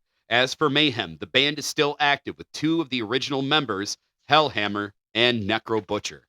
And Hellhammer has some pretty racy ideas as well when it comes to homosexuality. The most horrible things I've ever heard, Ryan. No, and like I said, it gets worse. Like, that's what's wild is that article, like, didn't even cover, there were so many things that happened in between. Because, like I said, it was this weird race to who could be more evil, do something more fucked up. Like, the singer Gull of Gorgoroth, he's, like, considered to be, like, the most evil man alive. He had a messed up story, and I think I've gotten it so construed with legend that I don't know what's true anymore. Like, they were just all nuts. I mean, it sounds like it. For those of you who don't know, Ryan actually was in a black metal band, and let me tell you, as far as I know, didn't ever do anything this terrible. Nope. We the worst thing we did is we raided CC's Pizza. We paid. But we ate a lot of their pizza. You stayed there all day to eat that. You closed that buffet. We did. They did go out of business. So yep. Now that's our fault. That's freaking metal, Ryan. Look up Forgotten Future. I don't think anything exists out there. I really don't. I don't know if anything exists out there in the world about us at all. I know that we have like a metal archive page that we did not make. Someone did. Oh, that's kind of cool. Yeah, it's pretty sweet. Yeah. But yeah, no, we got to. Ryan's later bands did a lot of stuff, but we're talking this band was in high school. This is the first one. Yeah. And yeah, I want to say like our big acts that we got to open for Dimmu Borgir. Big one for like the black metal and that whole history was Celtic Frost. Yeah. And they literally hadn't toured in 25 years and haven't been back since. So we got that little claim to fame in Detroit that we got to open that show. And 1349 was there. And the drummer, Frost, was one of the dudes who was not mentioned in that last article, who was a part of the church burnings, and he's deemed a terrorist and was not allowed to come to the United States. So he was replaced by Niles' drummer. I can't remember his name. Well, right on. Well, right on. Like I said, I could totally get down with the whole, like, we're pagans, we love all this old stuff, forget the new religions, but, I wouldn't do it for the racism. But that being said, Mayhem is a huge band in the metal community, and there are some bangers, I will say. I saw them like 3-4 years ago for my first time ever seeing them live, and it was wonderful. They had their old singer Attila come and do the tour, and it was really good. I really enjoyed it. They were really evil. There was like an essence. There was some mystic in the air. Nice. So, those of you listening at home, holy crap, did you know that story about Mayhem before? You may have heard bits and pieces, but have you ever heard the whole thing? This was kind of a big segment. It was our longest music mumbles yet. To date. To date, that is a half hour of music mumbles. That's right. Not too shabby. Not too shabby. Not too shabby at all, but definitely an interesting story. No one can say it was boring, that's for sure. That's what I'm saying. It's messed up, but man, it happened, and I just felt like it works for our show. I think our audience can dig on that. Well, we definitely, it's kind of funny that the reason why our spooky stuff was a little bit more of a legend, a little bit more of a lighter one, was because we knew we were going to hit you with the heavy stuff later. The murdering and burning of churches. Just a little bit of suicide here and there, fragments of skull being gifted to other musicians. No big deal. Yeah, just a little slightly darker than Welsh people from, for being alien Nordics. So, Bright light! Ah! You want to see the darkest of the dark? Check out Music Mumbles. That's right. But hey, guys, like I said, I hope you enjoyed that, but we're going to jump into the next part of our show. Well, maybe I shouldn't have put "Welp, now they're dead" immediately after such a heavy article. But nonetheless, here we are. Dad approves. Yes, and this is this week's... Remember that guy? Remember that gal? Well, now they're dead. This comes to us from ABC7NY.com. Rick Hurst.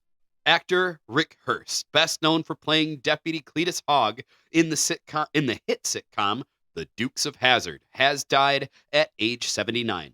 His death was confirmed by Ben Jones, his co-star on the show. Hurst had some success early in his acting career, including appearing in 24 episodes of the TV series On the Rocks from 1975 to 76, but it was the Dukes of Hazzard, which follows the fast-driving Duke brothers as they attempt to outrun the authorities in the fictional Hazzard County, that made him a household name.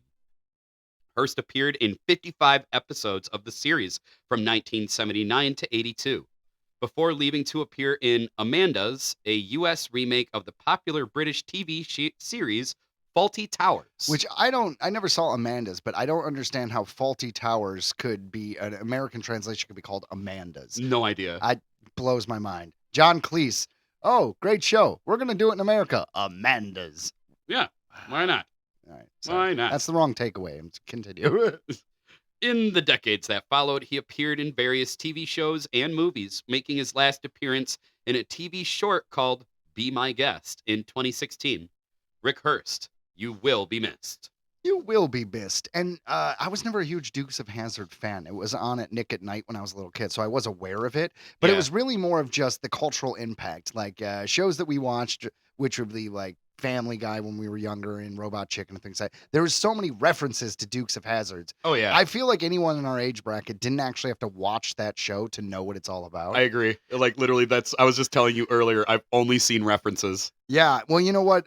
They did a 2006 film, The Dukes of Hazzard, and it was basically a Broken Lizards film. Like the guys who do Super Troopers and did Beer Fest, they wrote it, and I forget the gentleman's last name. It's an Indian last name, but his first name is Jay. The Thorny from Super Troopers, the Indian gentleman. Well, he directed that Super Troopers movie, and it was really actually pretty good. Willie Nelson was in it. I liked it. So my familiarity with Dukes of Hazzard is the movie. Okay. Not the show. So this guy was in the show. So I'm not actually overly familiar with his work, but I'm familiar with the character he played, if that makes sense. I recognize him, that's for sure. Yeah.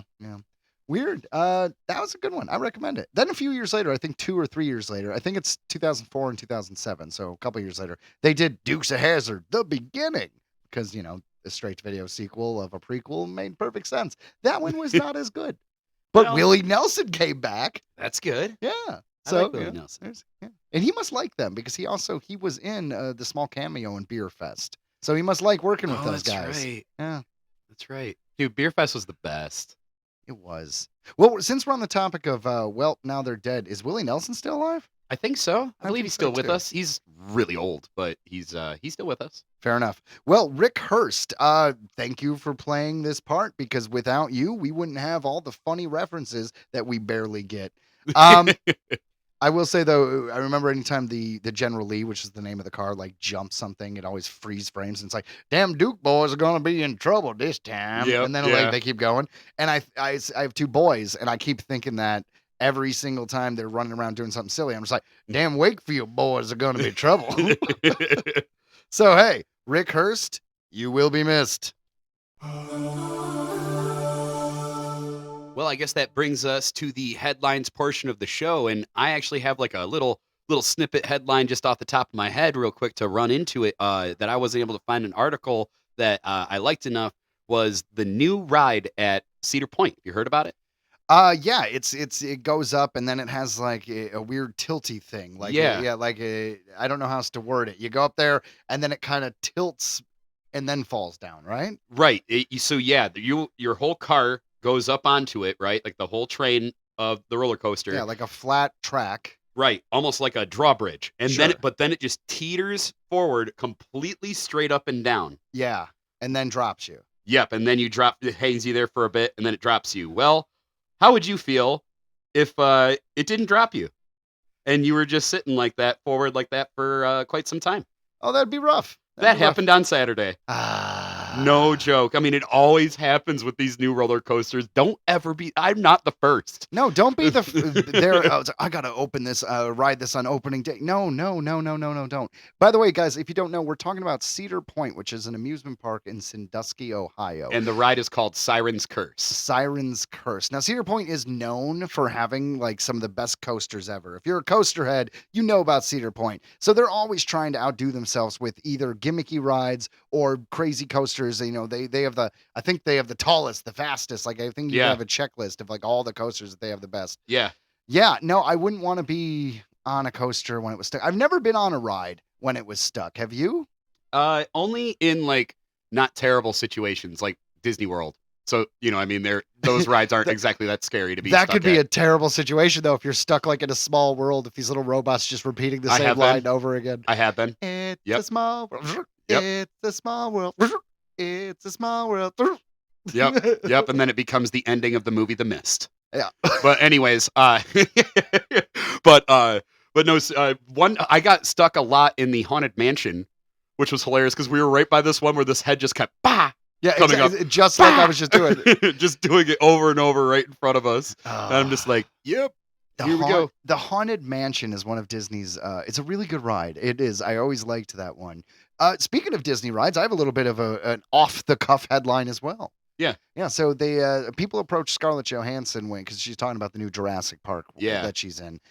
Which, by the way, getting mixed reviews. I heard it doesn't do anything new, but it's a lot of fun. But it's not going to rewrite anything. It's just kind of like they show up to the island, there's dinosaurs, they leave, done. But I mean, yeah. That being aside, Scarlett Johansson was talking about how she's involved with the Tower of Terror. Do you remember that ride, the Tower of Terror? Oh yeah. Well, Twilight Zone. Apparently, she's in helping to develop a new movie for Tower of Terror, like a new one. There was one in 1997 that starred Kirsten Dunst and Steve Guttenberg. If I remember, it was very bad. It wasn't that bad. It was a Disney Channel original movie, right? So anyways, she's supposed to be in developing one, and there's not much more of a story than, they asked her, hey, how's that going? And she's like, tough nut to crack, because, the short 5-minute story they give you in the lobby was pretty, well flushed out in that 1997 movie, and they just can't think of anywhere else to go with it. So Yeah. who knows if that will happen? That may be one of those movies they quietly cancel. Yeah, maybe. And What's funny is I didn't want to leave anybody thinking that everybody's still stuck up on that ride. Supposedly, it was only for about like maybe 10, 20 minutes, but they have like a fail safe, and they were able to release it. Yeah, that makes sense. You know, I So- mean, it's bad publicity if you get people stuck up there for like an hour. The only thing worse, I imagine, is I have been stuck on a plane where they didn't let anyone get off or move or pee or anything like that for a absurdly long amount of time. It happens. It definitely happens. I hear about that a lot. All right, guys. And without any further ado, here is our first actual headline. Earthling Entertainment headlines. A spooky remake that might be worth your time. This comes to us from Joe Wakefield of Earthling Entertainment. Yo. Are you a fan of 80s horror movies? Because if you are, we've got some exciting news for you. Yes, on the surface, this might appear as just another horror movie remake. However, what this movie has going for it is the obscurity of its source material. The fact is, with the exception of a few horror fanatics, most people nowadays haven't heard of the 1986 supernatural thriller Witchboard. The original film spawned two sequels, 1993's Witchboard 2 and 1995's Witchboard 3, The Possession. But the franchise has more or less remained dormant ever since, that is, until now. Atlas, distribution company, and The Avenue will bring Witchboard, a loose remake of the original cult classic, to theaters nationwide. This new vision is directed by Chuck Russell, who previously made The Blob from a script he wrote with Greg McKay. Madison Eisman from Annabelle Comes Home will star in the film. Here's the synopsis. In present-day New Orleans, a cursed artifact unleashes a vengeful witch, drawing a young couple into a deadly spiral of possession, temptation, and occult terror. Witchboard will be released August 15th, 2025, just in time to kick off the spooky season. Yes. I'm excited for it. I like these old horror movies, and I like them doing some remakes of it, because the problem is everything original is not being greenlit. So everybody in the studio system right now wants to make things existing IP. And if you're going to make existing IP, I think you should pick the more obscure things. Like, Yeah. have you ever even heard of Witchboard? I want to say yes.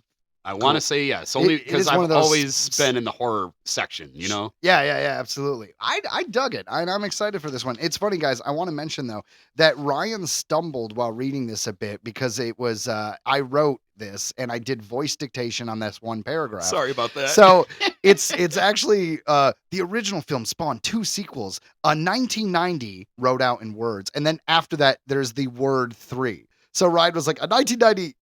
So the 1990 were numbers, Yes. and then threes is a word. So I'm like, oh, it's called threes. Yeah. That's how I Yeah, thought. and it's like, or the other one was 1990 and then a space, the word 5, but it's supposed to be 1995. So I just thought that was pretty funny, and I wanted to tell you that wasn't Ryan stumbling over a year. That was And it says witch, like the word witch, like WHICH, board, as two separate words.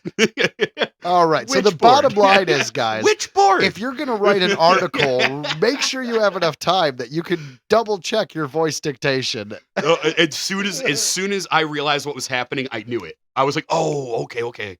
So yeah, so guys, the real headline here isn't that they're making a new movie of Witchboard that comes out August 15th. It's that, hey, Joe can't write an article on the toilet. Well, if you practice makes perfect, Joe. Practice makes perfect. We'll get there. All right, moving along. Headline number 2. Denis Villeneuve to direct. Yeah. Was that right? Yeah, he's French. It's a hard name to say. Villeneuve. Thank you. Yeah, it's Denis Villeneuve to direct James Bond film at Amazon. yeah. So for those of you guys who don't know, the Broccoli family has had the rights to James Bond forever. And they basically controlled a lot of creative decisions, a lot of other things. Amazon bought MGM and MGM made those movies. So now Amazon essentially had half the rights to James Bond. And then basically they were just like, we're sick of dealing with the Broccoli family, and gave him like $1 billion to get the full rights of James Bond. So now I prefer the cauliflower family myself. fair enough. But now they're going to make new James Bond movies. And since, spoiler, in the last one, the Daniel Craig run, they killed off Bond at the end of that series. They can pretty much redo the James Bond stories from the beginning, which isn't actually a bad idea. And it gives us a lot of things that we've never seen before in Bond films. For instance, did you know he started it before he was a 00? He was a naval officer. Really? Yeah. No, so I didn't know that. I saw Casino Royale. That was the first with him, and I really liked that. that was the first in the Daniel Craig series. So all I'm saying is Denis Villeneuve is covering this. So that's going to be really great. They're doing new Bond movies, and he's announced as a director. Please continue, sir. Denis Villeneuve will direct the next James Bond film, Amazon MGM Studios has revealed. Villeneuve is an acclaimed Oscar-nominated French-Canadian filmmaker who most recently helmed Dune and Dune Part 2 for Warner Brothers. A third installment, Dune Messiah, is in development and dated for release in 2026 with the Dune franchise and Blade Runner 2049. Here's a quote. Some of my earliest movie-going memories are connected to 007. I grew up watching James Bond films with my father, ever since Dr. No with Sean Connery. I'm a die-hard Bond fan. To me, he's sacred territory. I intend to honor the tradition and open the path for many new missions to come. This is a massive responsibility, but also incredibly exciting for me and a huge honor. Amy, David, and I are absolutely thrilled to bring him back to the screen. Thank you to Amazon MGM Studios for their trust. That comes from Denis Villeneuve. Now the question is, who will Villeneuve will cast as the martini sipper? Martini He's a sipping martini super sipper. spy. Who's going to play Bond? Who's going to play Bond? No announcements have been made yet. However, rumor has it that Spider-Man's Tom Holland is being eyed for the role. I honestly agree with that. It's hard to say because he still seems very young to me, but he is like mid-20s, he might be even early 30s now. Like, he is an adult. It's just for my head, I can't stop seeing him as a high school kid. But he even looks different now. Like, if you see him now, he looks older. Yeah. So, and he could do it. And if I think the idea is they want to cast a young Bond because they want him to play Bond for a really, really long time. Like, they're like, let's do 20 movies with the same character, you know? I think besides him, Roger Moore did the most amount of Bond appearances, which was like 6 or 7. Yeah. Okay. Because there's been a bunch of Bonds. I think, and this is off the cuff. I don't have this written down, so I could be wrong. But Sean Connery did about 5, 4 originally, and then 1 later in the 80s for some reason. Then George Lazenby did 1 film. And then we had Roger Moore, who was my favorite Bond. He had the more goofier Bonds, like Moonraker and things like that. Was he Goldeneye? No, he wasn't. So after Roger Moore, we have Timothy Dalton, who only did 2 films. After Timothy Dalton, we get into the 90s, and that's when Pierce Brosnan shows up. Yeah. He was Goldeneye. Yeah. That was 1995. Pierce Brosnan, I think, did 4 films. It was Goldeneye, Tomorrow Never Dies, Die Another Day, and I think he had a 4th one. But Die Another Different Day. Perhaps. And then after that, we had Daniel Craig, who did 5 movies. So I just think maybe their idea is we're going to get this young kid who can do all the movies instead of having to change it every couple years, right? Because we can get Bond from, like I said, a naval officer and take the Ian Fleming novels, and you could redo all the Ian Fleming novels, of course, but you could expand it throughout his life and eventually get old man Bond. You know, we could, if Tom Holland doesn't kill himself or get killed by like a bus or some crazy metal band, maybe he makes it to like 80, 90 years old, and we just get like old man Bond. He's like, James Bond 49. Well, Tom Holland is still doing it. Well, and Tom Holland, he's so impressive. Like he is Spider-Man. So like he's going to be like really physically appropriate for the role. He can do all like the spy stuff. Like I saw him The doing dude's ripped, honestly. Dude, I saw he him just did a cover of Men's Health. He literally pulled himself, did like a pull-up, right? Then pushed himself out from the pole, holding himself with his arms parallel to the ground, and was able to hold that. And then he went side to side, gyrating, pulling himself to the pole with his arms parallel to the ground. I'm like, how's that possible? Well, one, he's Spider-Man. And two, Ryan, if he got Zendaya. Now, if you want to keep Zendaya, You could do that. You got to work out. You got to be able to be like Spider-Man on the old chin-up bar. It's there. like a it's literal crazy. game of King of the Hill, right? Like, you won, but other people are going to try to knock you off that hill, so you got to stay fit. And he's, Not calling Zendaya a hill. I'm just... and he's a great actor. I mean, at the end of the day, too. So, I mean, he's got everything going for him, I think. He's an okay actor. I like him as Spider-Man. He did this movie called Chaos Walking with Daisy Ridley, of all people, and it was based on a young adult novel series. But that completely flopped, and it was okay. And then he did another thing with the Russo brothers. It was Cherry or something. I don't know. But that was okay. I don't know. And then, did you think he was a good Nathan Drake? Because to me, his Uncharted performance wasn't bad, but it didn't feel like the character from the game. Oh, well, I guess I'm not on this one. I don't know. I didn't see it. Yeah, because he's a great Spider-Man. And could he be James Bond? Totally. He could be a better James Bond than me. It's not- you know what I mean? I'm too old and not in shape. I can't lift out my arms like that. Luckily, my wife doesn't care. I'll never forget seeing that. And I'm like, how in the world? Like, holy crap, dude. It's like, Jeebus crisps, sir. You have too much workout. But you know what? Let's just say it. Earlier we were having the conversation where, of course, Tony Stark can build a suit when he has like all the education and all the money in the world. Well, of course, Tom Holland can stay as ripped and as he needs to be when you could hire the best personal trainers and the best gym equipment that Marvel Disney money can buy, and spend your money only at Whole Foods and the most organic of organic fruits and vegetables and what else? No. Excuse me. No pastas. This man is ripped. He is not eating pasta. He's doing well. He's doing well for himself. Maybe chickpea pasta, which is something my wife makes me eat, and it is okay. All right. Yeah. Like I said, I'm more of the fan of the cauliflower replacement kind of stuff. It's actually pretty good. I don't like cauliflower crust and pizza. Oh, I love it. Really? Yeah. Oh, well. You heard it here. Ryan is a monster. Ha ha. Headline number 3. And so, guys, this final headline I do want to say something for. For those of you who don't know, a few years ago, only a couple years ago, the original screenwriter of the Friday the 13th franchise got the rights back to Jason Voorhees and the Friday the 13th franchise, like I said. And the reason why this is a cool thing is because it's been in legal limbo for like 20 years. That's why we haven't really had anything from 2009, that remake movie, up until now. Well, now that the legal stuff is settled, they are doing so much more. They're doing the Crystal Lakes show on Peacock. There's going to be a new movie. And not just that, they're just having fun with it. An anniversary is coming up, and they're doing, of all things, a short film that's kind of a commercial. I don't know. Here, headline number 3.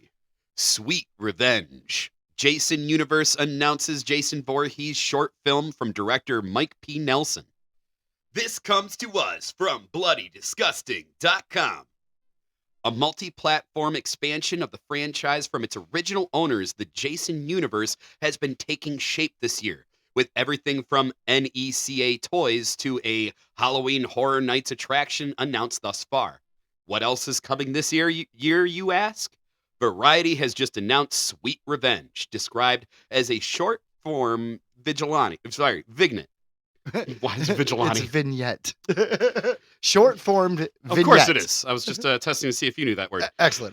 That will serve as the centerpiece of the franchise's bold 45th anniversary campaign.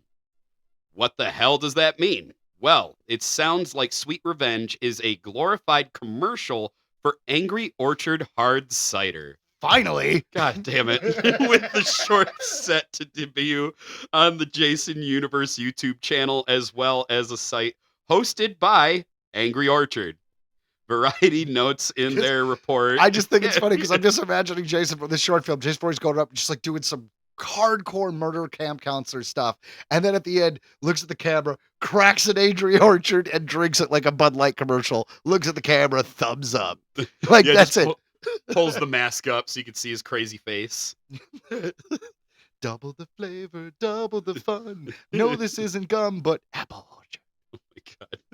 Variety notes in their report that Angry Orchard is sponsoring the vignette as part of a larger collaboration with the franchise.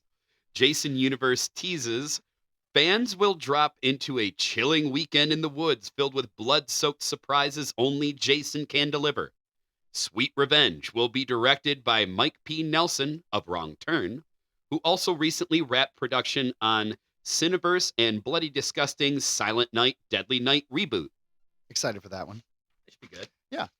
I mean, it's another one of those obscure horror films from the 80s that could easily be remade because they're not overly popular. If I write an article about it, I won't use voice dictation. Yeah. In another quote here, I am so grateful that the team at Horror Incorporated saw something in Sweet Revenge and wanted it to be a part of the Jason Voorhees story. Nelson said in a statement, and to think 30 years ago, I was trying to secretly watch these movies on VHS when no one was looking. To have the opportunity to write and direct one of these stories is surreal, not to mention having an amazing team led by Chad Villela, that was a hard one, Villela, and Brianna Lee Johnson helped me bring it to life. Not only is the vignette a new take on the beloved IP, it is a comforting gory hug. A comforting gory hug. I like the glory hug. Glory hug. I want a glory hug. It's like a glory hole, but when you go into the booth, it's 2 armholes, so someone can stick their arms out and just give you a big old hug right there in the stall. Oh man.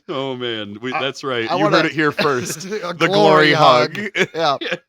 Fantastic. Wonderful. A comforting, gory hug, reminding us why we fell in love with these movies. Much gruesome fun awaits you.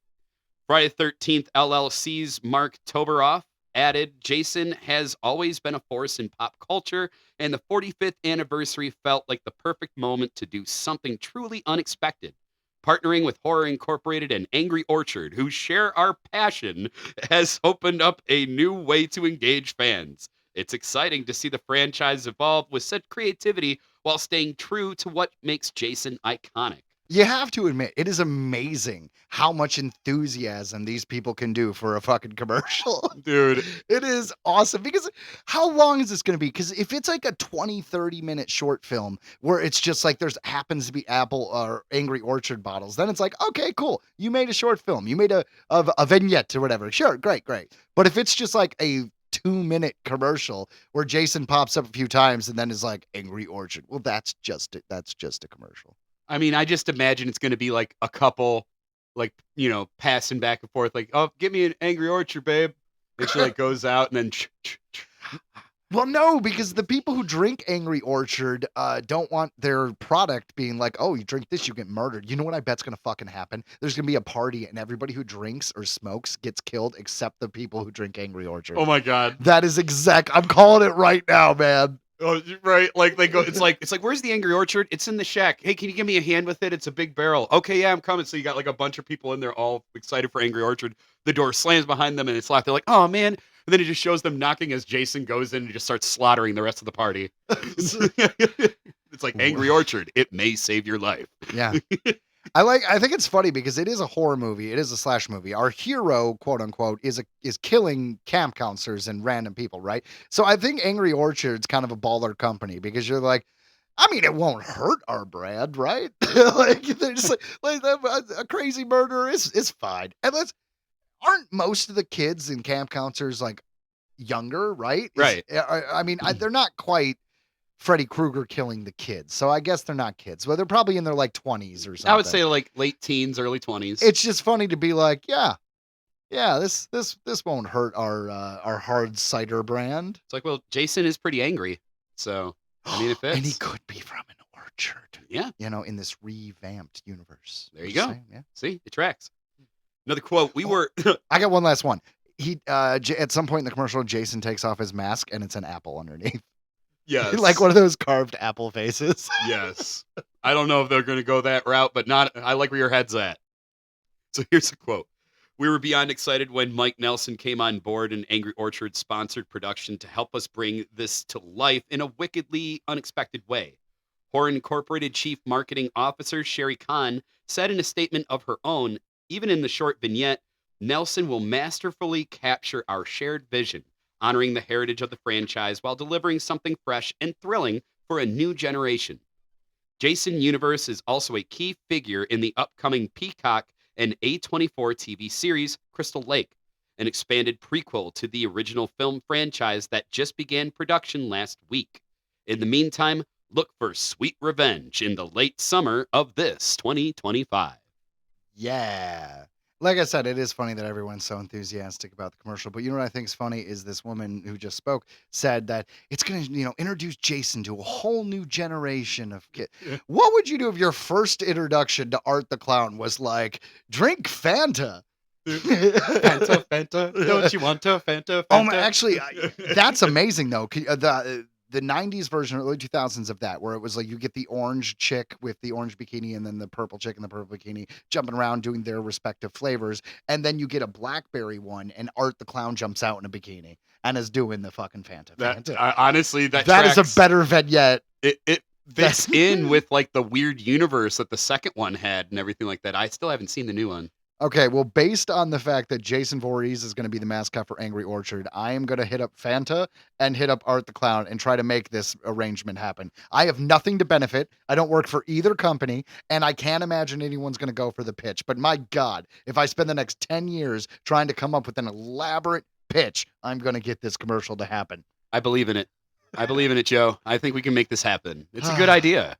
It's a good idea. Art the Clown. You've always believed in me. I appreciate it. That's right. That's right. I believe in you. And you know what else I believe in?